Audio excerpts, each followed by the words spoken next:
Welcome to our channel. Today we how to update your credit card in your Xfinity Mobile account. Start by signing into your account on the Xfinity website or app. Locate the billing section in the main menu. Click on Payment Methods to view your current payment options. Select Edit next to the credit card you wish to update. Enter the new credit card information, including the card number, expiration date, and security code. Make sure to verify that all details are correct.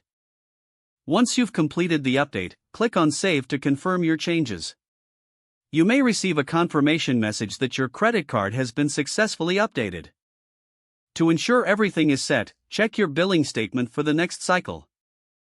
That's how you can easily update your credit card information in your Xfinity Mobile account.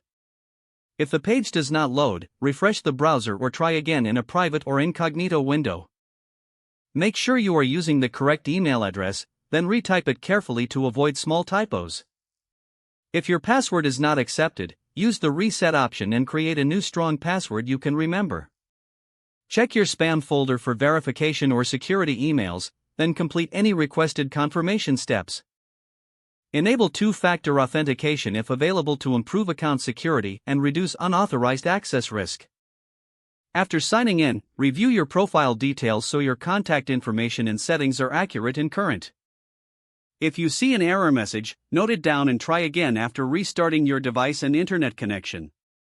Log out when you finish, especially on shared devices, to keep your account and payment information secure.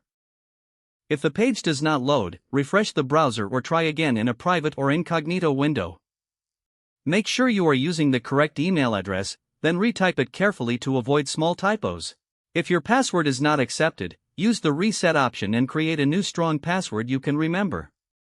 Check your spam folder for verification or security emails, then complete any requested confirmation steps. Enable two-factor authentication if available to improve account security and reduce unauthorized access risk. After signing in, review your profile details so your contact information and settings are accurate and current. If you see an error message, note it down and try again after restarting your device and internet connection. Log out when you finish, especially on shared devices, to keep your account and payment information secure. If the page does not load, refresh the browser or try again in a private or incognito window. Make sure you are using the correct email address, then retype it carefully to avoid small typos. Don't forget to like this video and subscribe to our channel for more step-by-step tech guides.